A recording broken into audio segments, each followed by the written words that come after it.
მედეა ერთ-ერთია იმ მითოლოგიურ ფიგურათაგან, რომლებიც ძველბერძნული კულტურის საზღვრებს გასცდნენ და ევროპული აზროვნების, ლიტერატურის და პოლიტიკური სიმბოლიზმის მნიშვნელოვან არქეტიპად ჩამოყალიბდნენ.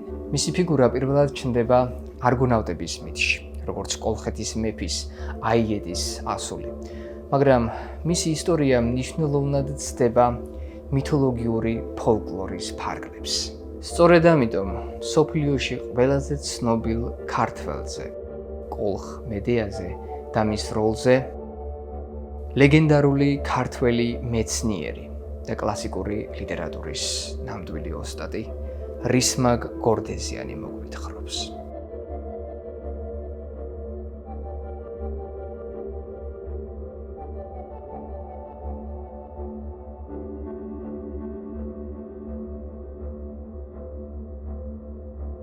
რას წარმოადგენს მედეა ანტიკური ტრაგედიის კონტექსტში და რატომ არის ასე მნიშვნელოვანი კლასიკური ლიტერატურის ნაწილად?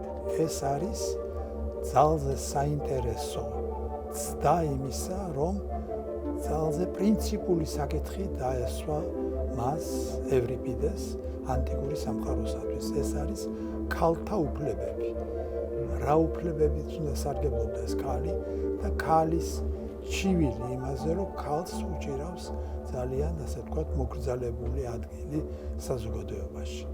ბევრს გონია, რომ ძირითადი არის ის, რომ მან თავისი შვილები მოკლა ეჭვიანობის გამო და ერთ სიტყვით ამითი არის იგი ცნობილი. ამიტომ ზოგიერთი ფიქრობს, რომ ეს არის ბოროტმოქმედება, მაგრამ ევრიპიდეს ძირითადი ამოცანა რა იყო? და რამ გახადა მედეა პოპულარული? გახადა პოპულარული იმან, რომ იგი არის, თუ შეიძლება ასე ითქვას, დაპირისპირებაში მამაკაცთა, ანუ პატრიარქატი და მატრიარქატი, ოღონდ მატრიარქატი უფრო თანამედროვე გაგებით, ამ დაპირისპირებაში არის, თუ შეიძლება ასე ითქვას, ლიდერი. ესე იგი, მისი პირით ქალებმა თქვეს ის, რაც იყო მათი გულის წადილი და გულის წუხილი. მან წამოწია ისეთი თემები, რომლებიც ანტიკურ სამყაროში მაინც და მაინც არ იყო აქტუალური, რადგან არავინ არ დაობდა იმაზე, რომ ქალს უფრო მოგრძალებული ადგილი უნდა ეჭიროს და დაპირისპირებაში კაცი, ქალი ყოველთვის კაცი არის წამყვანი და ძირითადი ფიგურა.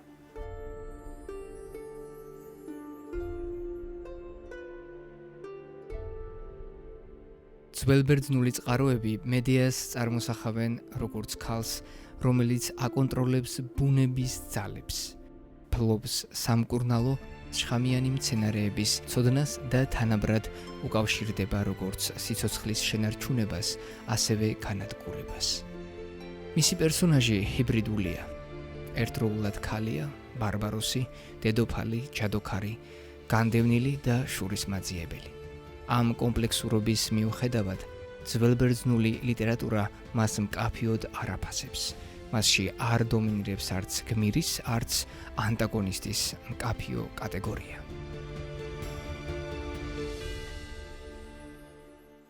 მედეა ამ შემთხვევაში არის ერთ-ერთი უნიკალური ტრაგედია, იმიტომ რომ მან მოახდინა არა მარტო ანტიკურ საზოგადოებაზე, არამედ მსოფლიო საზოგადოებაზე ძალიან დიდი გავლენა.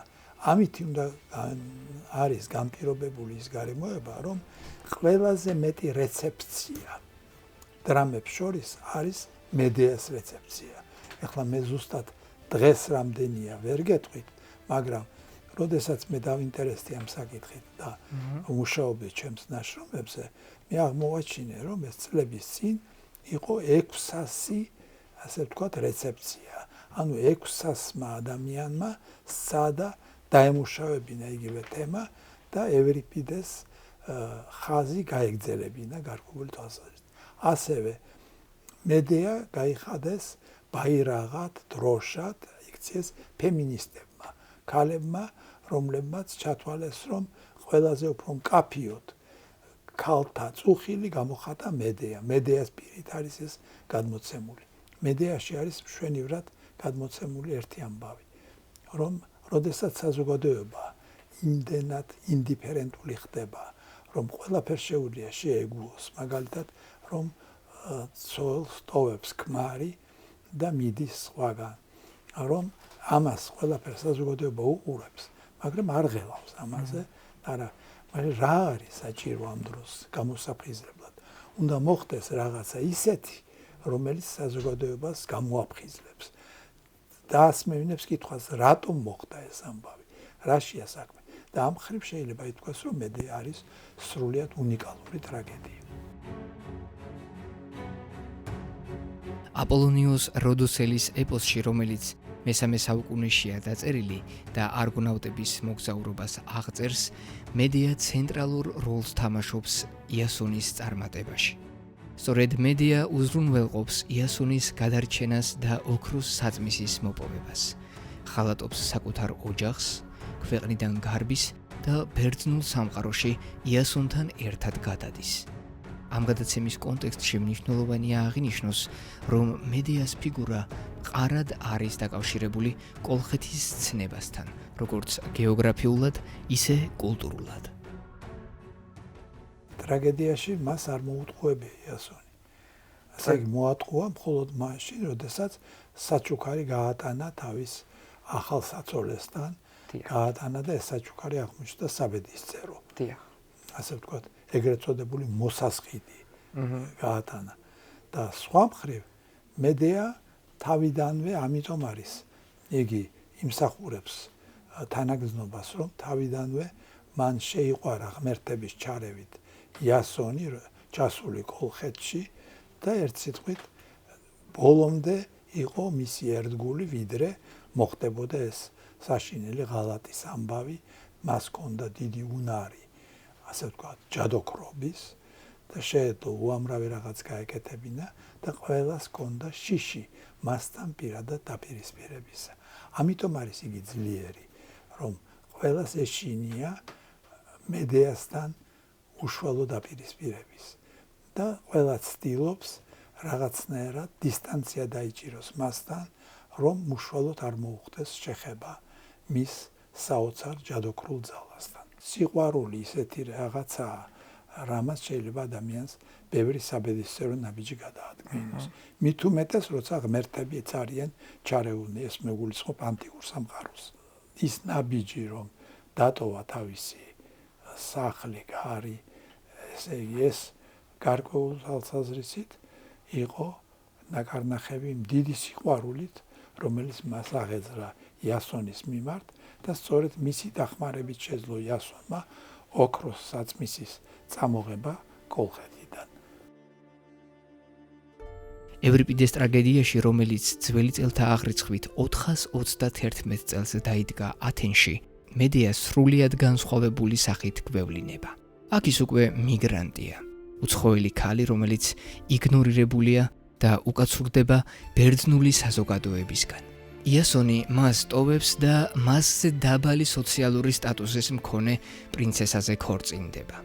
მედია, რომელიც დაკარგულია სამართლებრივი, სოციალური და პიროვნული სივრციდან, მოქმედებს როგორც ადამიანი, რომელსაც აღარ აქვს არანაირი ინტუიციური ძალა, გარდა პირადი გადაწყვეტილებისა. რითი ამართლებს მედია თავის ნაბიჯს, რაც მან გადადგა. ეს არის საკუთარი შვილების გაწირვა. ფაქტობრივად მათი მოკლა იმის გამო, რომ და აი აქ იმის გამო, რომ ამბობთ, უნდა ვთქვათ, რითი ამართლებს იგი თავის მოქმედებას. იასონის ახალი საწოლე და მისი მამა, ასე ვთქვათ, შეიწირა, რომ არავინ არ აპატიებდა მას ამას ქალაქში, მოსახლეობა და მათ შორის მის შვილებსაც და აი სწორედ იმისთვის, რომ აქ ხალხისთვის არ მიეცა საშუალება სასტიკად გასწორებოდნენ ბავშვებს, მან გადაწყვიტა თავად გაეკეთებინა ეს. მაგრამ ამასთანავე ამით მან აჩვენა თავისი ძალა, აჩვენა ის, რომ მფარველობს მას თვით უზენაესი, ძალიან ცნობილი ღმერთი ჰელიოსი და ის სწორედ ბოლო ფინალი ეს არის, რომ თავისი შვილების ცხედრებით ამხედრებული ჰელიოსის ეთლზე იგი ტოვებს აი ამ სამყაროს და მიემართება სხვაგან. ევრიპიდეს მედეა არ არის გატეხილი ქალი. ის არის ქალი, რომელიც ირჩევს უკიდურეს ზომებს, მაშინ, როდესაც ყველანაირი მორალური და სამართლებრივი ბერკეტი გაუქმებულია. ამ გზით ტრაგედია არ გვაწვდის ერთმნიშვნელოვან პასუხებს, მედეა არც აღიარებს დანაშაულს და არც ისჯება. ის სცენას ტოვებს დრაკონებში შებმული ეტლით, თითქოს ღმერთების თანხმობით. შეიძლება ითქვას, რომ მედეა არის შურისძიებით და სიძულვილით აღუსილი ადამიანი? არა, ესე იგი ეს არ შეიძლება, უბრალოდ შეიძლება ითქვას ის, რომ მედეა ადამიანი, რომელიც საოცარ ძალას ფლობს და ეს არის აშკარად გადმოცემული სრულიად არაორაზროვნად ევრიპიდეს ტრაგედიაში, აი იგი ვერ უძლებს იმ ზეწოლას, რასაც განიცდის. რა ზეწოლა ეს, რომ შენ უნდა შეეგუო იმ აზრს, რომ შენი ქმარი სხვა ცოლს შეირთავს და ესე იგი თან დატოვო ქალაქი აუცილებლად. ესე იგი აი აქ მედეა იჩენს მთელ თავის, ასე ვთქვათ, ბუნებას და მთელ თავის ჯადოქრულ ძალას. ძალზე საინტერესოა თვითონ ტრაგედია, რომ იწყება, აი სადაც არის ლაპარაკი იმაზე, რა მოხდა, რაშია საქმე, როგორ არის და რამგან არისხა მედეა და რა ხდება, მოსაუდნელი რა არის, ევრიპიდე ძალიან საინტერესოდ გადმოსცემს. იგი ამბობს, რომ აი ეხლა რაღაცა ახალი ხდება და ეს მდინარეებმა შეიძლება აღმა სვლა დაიწყონ. ესე იგი საზოგადოებაში ხდება ძალიან დიდი ცვლილება. ეს რა არის, რა ცვლილებაა? ქალი გამოდის ასპარეზზე.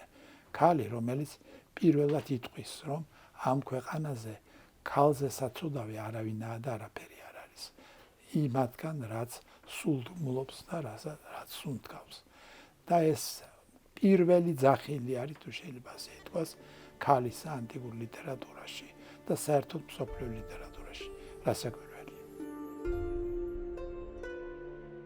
ბერძნული საზოგადოება ქალის როლს მკაცრად განსაზღვრავდა, როგორც ოიკოსის, ანუ შინაური სივრცის ფუნქციას. ამ კონტექსტში მედეას მოქმედება საზოგადოებრივი წესრიგის სრული გადაფასებაა. თუმცა ევრიპიდეს ტრაგედია, მიუხედავად თავისი შუქისმოუნგრელი ბუნებისა, არ არის ქალი სასჯელის პიესა. პირიქით, მასში იგრძნობა ავტორის ირონიული დისტანცია და მცდელობა. მაყურებელი თავად დააფიქროს იმ საზღვრებზე, რომელშიც ქალი და უცხოელი ინერგება ბერძნულ პოლისში.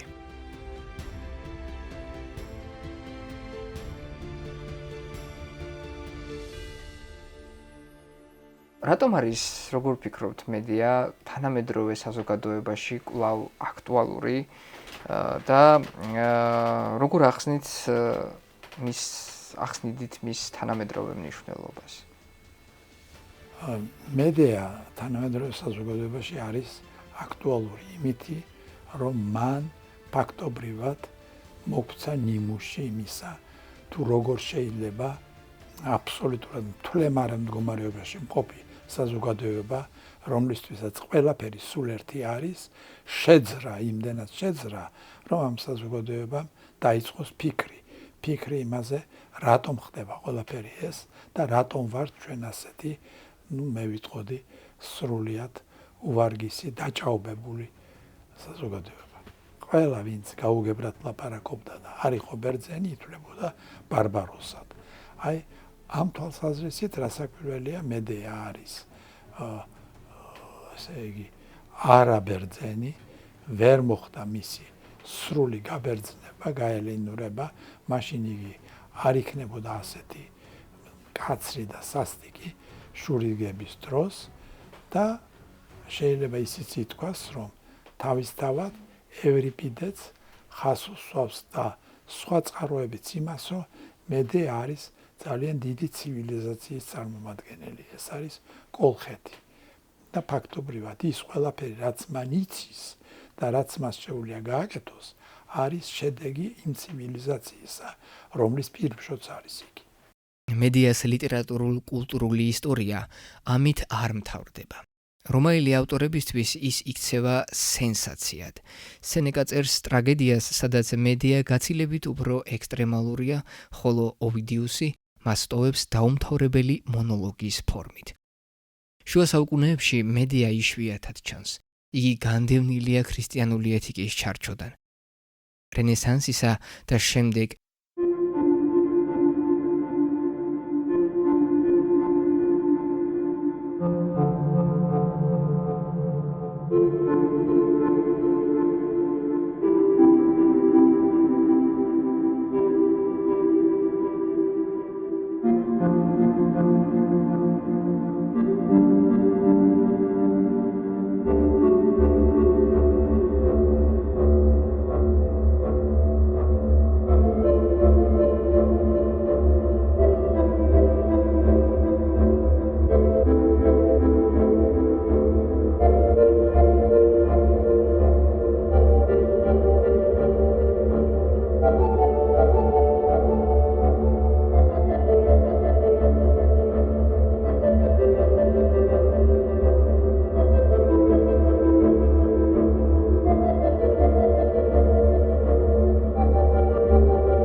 ყველაზე უფრო დიდი ბედნიერება, შვილების ბედნიერება.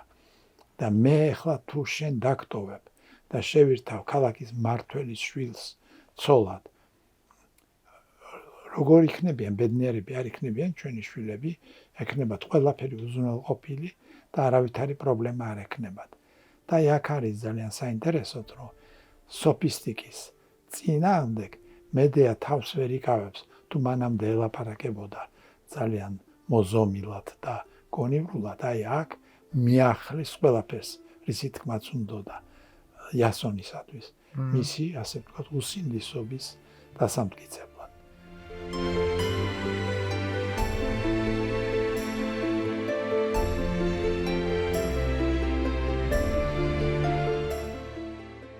მედიას ფიგურა თავისი მრავალგვაროვანი წაკითხვებითა და გადანაცვლებით ვიჩვენებს თუ როგორ ინარჩუნებს მითოლოგიური არქეტიპი აქტუალობას კულტურული განვითარებისა და კრიზისების ფონზე.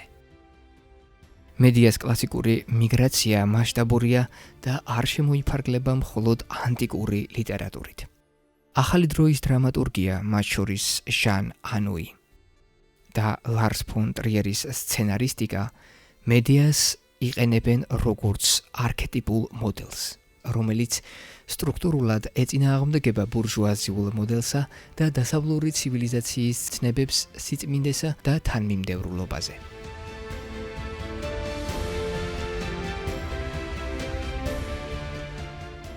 რას გვასწავლის ის ადამიანური ქცევის სირთულეებზე? მე უნდა გითხრათ, რომ ევრიპიდეს ჩვეულებრივ თვლიდნენ ფილოსოფოსად სცენაზე.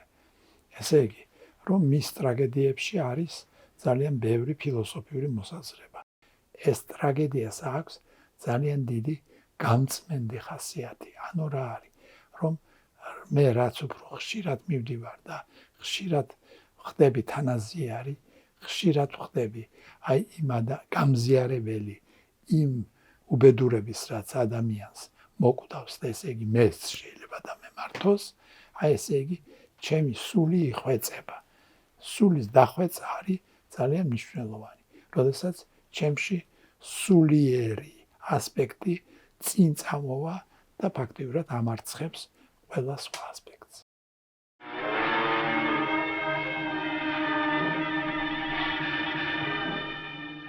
Don't you recognize me?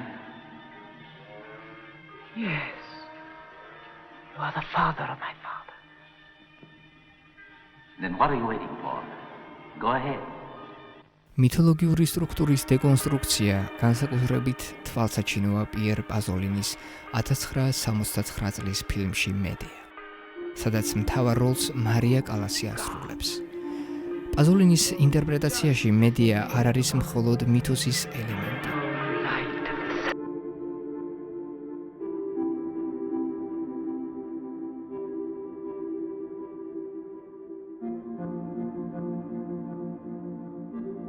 ის ბრუნდება როგორც კოლონიზებული კულტურის ხმა. მისი ხმაურიანი დუმილი, რომელიც მთელ ფილმს გასდევს, სწორედ იმ კულტურული წარსულის გამოძახილია, რომელიც დასავლეთმა მითის დონეზე დაიმორჩილა, მაგრამ ვერ წაშალა.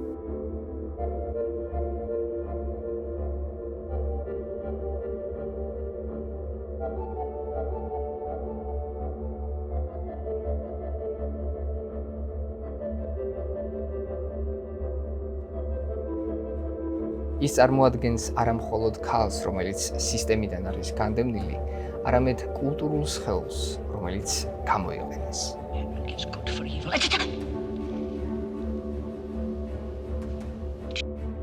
განსაკუთრებული ყურადღება ექცევა მედიას რეპრეზენტაციას თეატრში და ფსიქოსოციალურ თერაპიულ პრაქტიკაში. სადაც იგი აღიქმება არა როგორც ისტორიული ფიგურა, არამედ როგორც კოლექტიური ქვეცნობიერის კომპლექსი. ამ შემთხვევაში მედია სიმპტომია და არა მიზეზი. გამოხატულება იმ პუნქტებისა, სადაც საზოგადოება ვერ აგვარებს კონფლიქტს ძალაუფლებასა და ზნეობრივ სტრუქტურას შორის.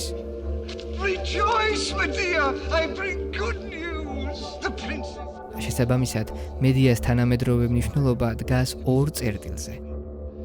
ერთის მხრივ იგი წარმოადგენს ძველი კულტურის გამოძახილს, რომელიც მუდმივად გვახსენებს საკუთარი ძალისხმევის საზღვრებს, ხოლო მეორეს მხრივ არის აქტიური რესურსი კულტურული ანალიზისთვის, რომელიც შეგვახსენებს, რომ მითი არასდროსაა მხოლოდ ამბავი, არამედ ის არის ინსტრუმენტი, რომლითაც ვწერთ და ვაკონტროლებთ ისტორიას.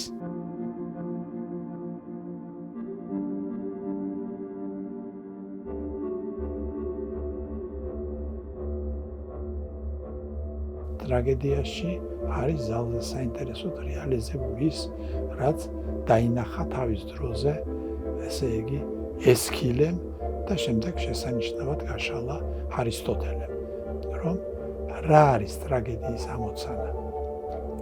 რა უნდა გააკეთოს ტრაგედიამ?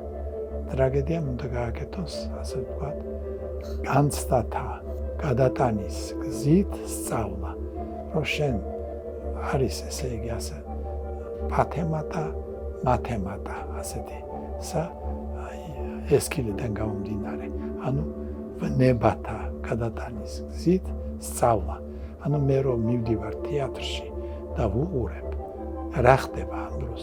ამ დროს ხდება ჩემში კათარზისი. ვუყურებს მაგალითად ოიდიპოს რაც მოვიდა, მედეას და რა ხდება. ნუ სხვა ძალიან ცნობილი გმირები არიან, ტრაგედიის გმირები. აი იმ მომენტში ადამიანი ყველა სხვა გრძნობისგან დაცლილია გარდა თანაგრძნობისა. ის უყურებს ამ გმირს როგორც თავის თავს, რომ აი ეს არის ადამიანი მოკვდავი, მას ეს დაემართა და ეს შეიძლება დამემართოს მეც.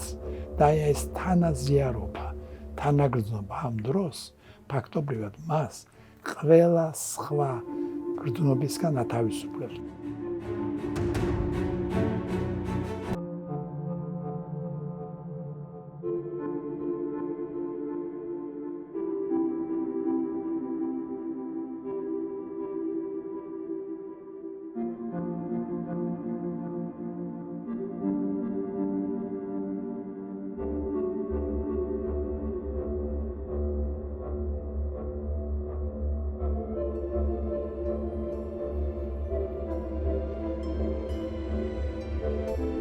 მედიას ფიგურა განსაკუთრებული მნიშვნელობით დატვირთულია ქართული კულტურული მეხსიერებისთვის. რადგან ის ისტორიულად უშუალოდ დაკავშირებულია კოლხეთთან, გეოგრაფიულ სივრცესთან, რომელიც უძველესი ბერძნული ტოპოსების ერთ-ერთი ფუძეა. ქართულმა კულტურულმა ნარატივმა განსაკუთრებით ახალ საუკუნეში არაერთხელ სცადა მედიას ფიგურის ხელახალი გადმოსაზღვრა ადგილობრივი იდენტობის კონტექსტში.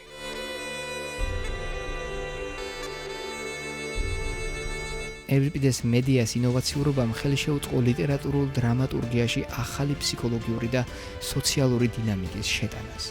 კერძოდ ქალის ემოციურ მდგომარეობაზე და მის უფლებრივ მდგომარეობაზე ფოკუსირება ამ დროში უნიკალურია.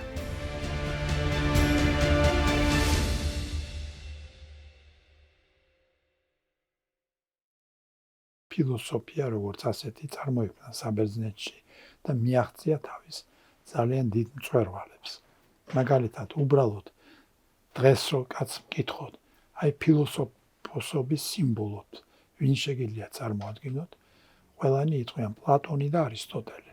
რასაკვირველია, რატომ? იმიტომ რომ ამათ მოახდინეს უდიდესი გავლენა მსოფლიო ფილოსოფიური აზროვნების განვითარებაზე. ორიგინალური ფილოსოფიური აზროვნება არ ყოფილა ბერძნულის შემდეგ დიდი ხნის განმავლობაში.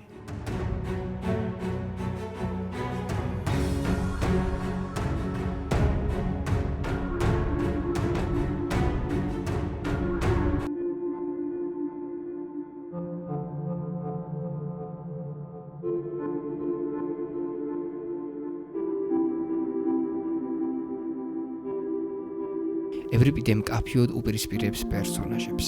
მედია არის სუბიექტი, რომელიც მოქმედებს თავისი ინტერესებიდან და ემოციებიდან გამომდინარე, ხოლო იასონი წარმოადგენს ჰეგემონიურ წესრიგს, რომლის მოთხოვნები აკმაყოფილებს ქალაქის დომინანტურ ღირებულებებს. მედიას მოქმედებები, შურისძიება, შვილების მკვლელობა და გაქცევა ბიბლიური და დრამატურგიული ტრადიციის საზღვრებს სცილდება და პრობლემატიზირებს მორალურ კატეგორიებს, რაც ქმნის ტექსტში ინტენსიურ ეთიკურ დისკურსს.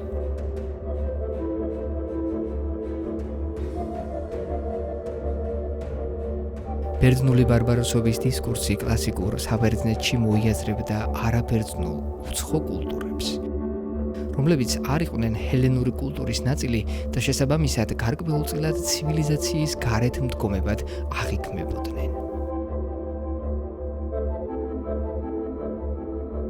მედია როგორც კოლხეთის პრინცესა მაგალითია ბარბაროსულად აღქმული სხეულის და ზნეობის, რომელიც შედის ბერძნულ სამყაროში არა მხოლოდ უცხოდ, არამედ საფრთხედაც.